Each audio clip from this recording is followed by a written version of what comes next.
قراءة قالون عن نافع المدني. أعوذ بالله من الشيطان الرجيم من همزه ونفخه ونفثه. بسم الله الرحمن الرحيم.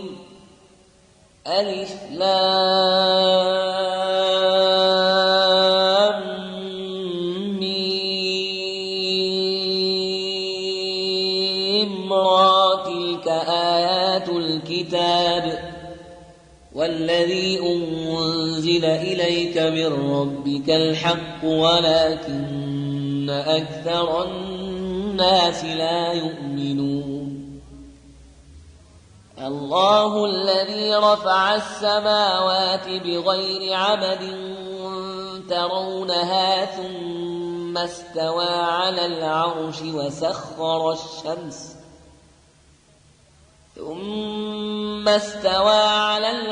وسخر الشمس والقمر كل يجري لأجل مسمى يدبر الأمر يفصل الآيات لعلكم بلقاء ربكم توقنون. وهو الذي مد الأرض وجعل فيها رواسي وأنهارا ومن كل الثمرات جعل فيها زوجين اثنين يغشي الليل النهار إن في ذلك لآيات لقوم يتفكرون. وفي الأرض قطع متجاورات وجنات من أعناب وزرع ونخيل صنوان وغير صنوان تسقى بماء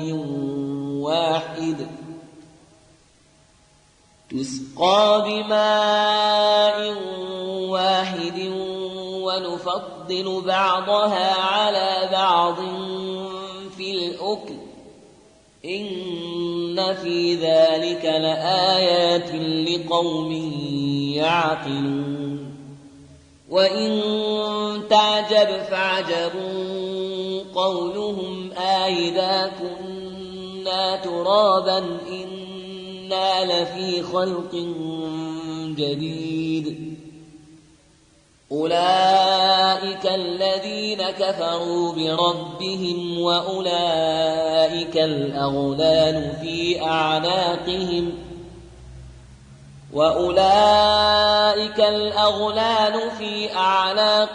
وأولئك أصحاب النار هم فيها خالدون. ويستعجلونك بالسيئة قبل الحسنة وقد خلت من قبلهم المثلات وإن ربك لذو مغفرة للناس على ظلمهم وإن ربك لشديد العقاب. ويقول الذين كفروا لولا أنزل عليه آية من ربه إنما أنت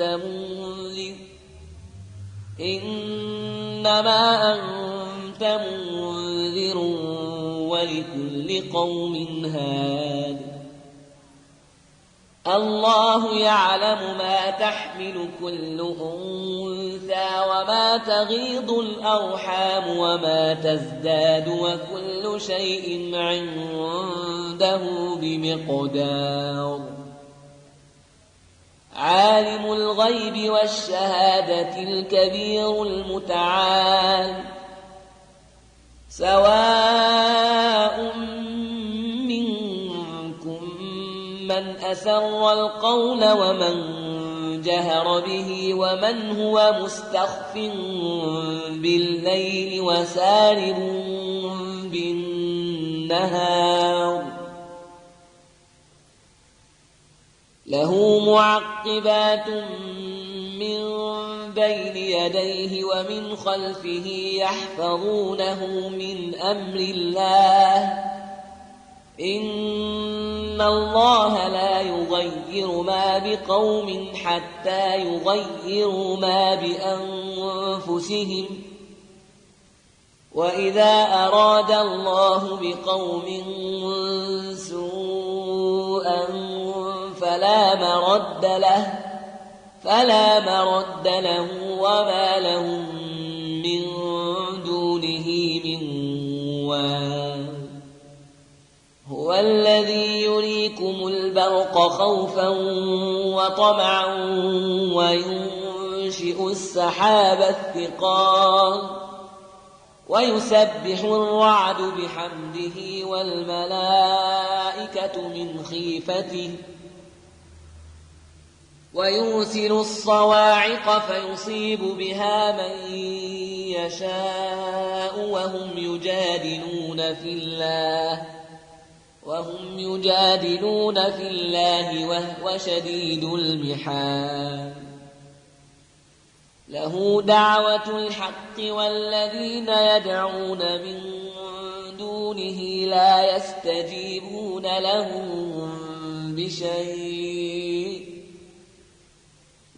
يستجيبون لهم بشيء إلا كباسط كفيه إلى الماء ليبلغ فاه وما هو ببالغه وما دعاء الكافرين إلا في ضلال ولله يسجد من في السماوات والأرض طوعا وكرها وظلال بالغدو والآصال قل من رب السماوات والأرض قل الله قل أفاتخذتم من دونه أولياء لا يملكون لأنفسهم نفعا ولا ضرا قل هل يستوي الأعمى والبصير أم هل تستوي الظلمات والنور أم جعلوا لله شركاء خلقوا كخلقه فتشابه الخلق عليهم قل الله خالق كل شيء وهو الواحد القهار أنزل من السماء ماء فسالت أودية بقدرها فاحتمل السيل زبدا رابيا ومما توقدون عليه في النار ابتغاء حلية أو متاع زبد مثله كذلك يضرب الله الحق والباطل فأما الزبد فيذهب جفاء وأما ما ينفع الناس فيمكث في الأرض كذلك يضرب الله الأمثال للذين استجابوا لربهم الحسنى والذين لم يستجيبوا له لو أن لهم ما في الأرض جميعا ومثله معه لافتدوا به أولئك لهم سوء الحساب ومأواهم جهنم وبئس المهاد أفمن يعلم أنما أنزل إليك من ربك الحق كمن هو أعمى إنما يتذكر أولو الألباب الذين يوفون بعهد الله ولا ينقضون الميثاق والذين يصلون ما أمر الله به أن يوصل ويخشون ربهم ويخافون سوء الحساب والذين صبروا ابتغاء وجه ربهم وأقاموا الصلاة وأنفقوا مما رزقناهم سرا وعلانية ويدرؤون بالحسنة السيئة أولئك لهم عقبى الدار جنات عدن يدخلونها ومن صلح من آبائهم وأزواجهم وذرياتهم والملائكة يدخلون عليهم من كل باب سلام عليكم بما صبرتم فنعم عقبى الدار والذين ينقضون عهد الله من بعد ميثاقه ويقطعون ما أمر الله به أن يوصل ويفسدون في الأرض أولئك لهم اللعنة ولهم سوء الدار الله يبسط الرزق لمن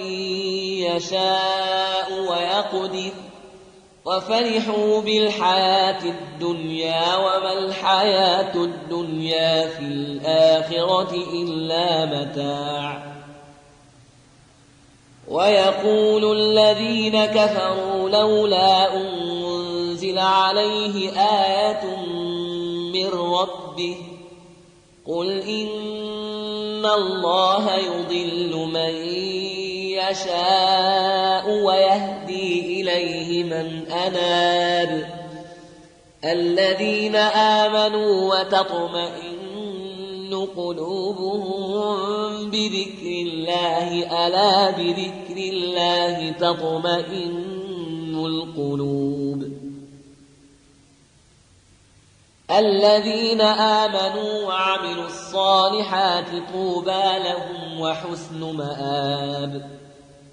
كذلك أرسلناك في أمة قد خلت من قبلها أمم لتتلو عليهم الذي أوحينا إليك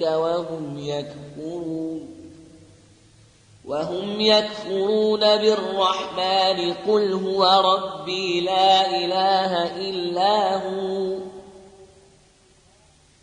لا إله إلا هو عليه توكلت وإليه متاب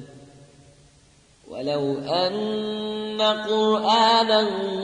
سيرت به الجبال أو قطعت به الأرض أو كلم به الموتى بل لله الأمر جميعا أفلم ييأس الذين آمنوا أن لو يشاء الله لهدى الناس جميعا ولا يزال الذين كفروا تصيبهم بما صنعوا قارعة أو تحل قريبا من دارهم حتى يأتي وعد الله إن الله لا يخلف الميعاد ولقد استهزئ برسل من قبلك فأمليت للذين كفروا ثم أخذتهم فكيف كان عقاب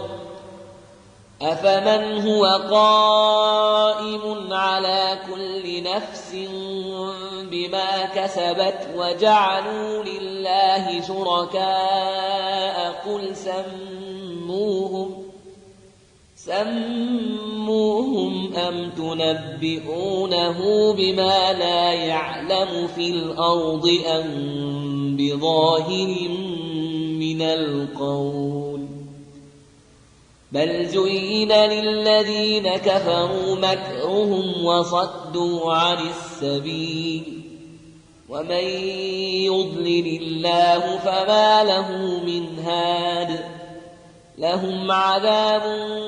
في الحياة الدنيا ولعذاب الآخرة أشق وما لهم من الله من واق مثل الجنة التي وعد المتقون تجري من تحتها الأنهار أكلها دائم وظلها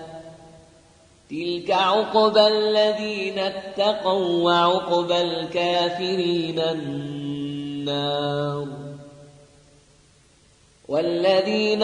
آتيناهم الكتاب يفرحون بما أنزل إليك ومن الأحزاب من ينكر بعضه قل إنما أمرت أن أعبد الله ولا أشرك به إليه أدعو وإليه مآب وكذلك أنزلناه حكما عربيا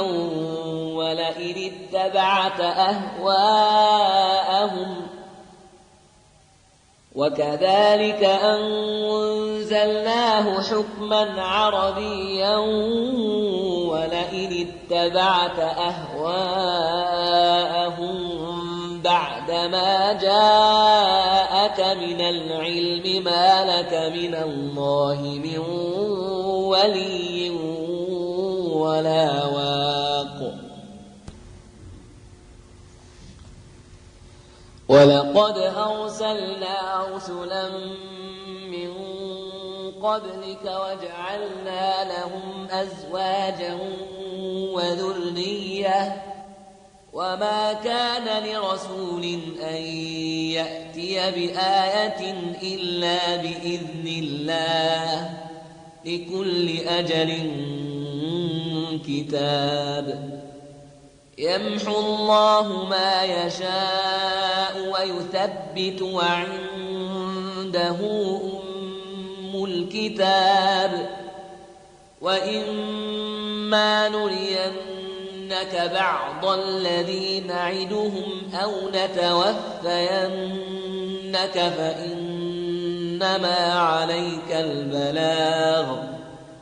فإنما عليك البلاغ وعلينا الحساب أولم يروا أنا نأتي الأرض